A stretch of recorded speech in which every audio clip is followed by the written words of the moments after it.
Happy Saturday, everybody. Real quick, super fast video today. We're going to Fond du Lac, Wisconsin. That's where I went to work. And I drive for a living. And basically go to Wisconsin, Michigan, Minnesota, Iowa, Illinois. Very rare Indiana, but I get to go different place every day. Never know where I'm going to go every day. But today is Fond du Lac, Wisconsin. So I got to be careful.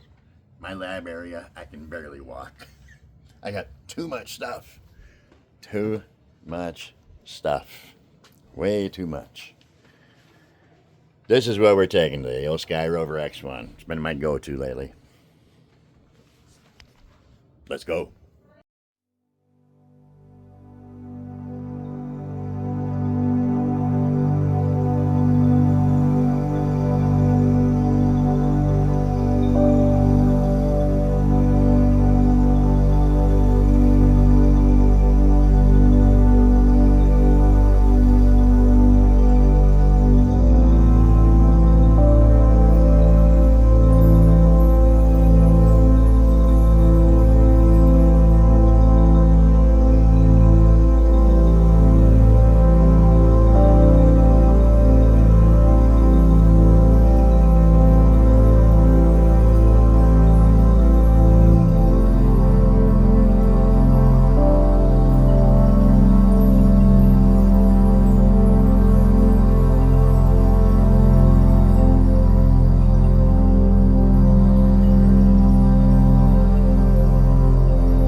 dreamsicles are good.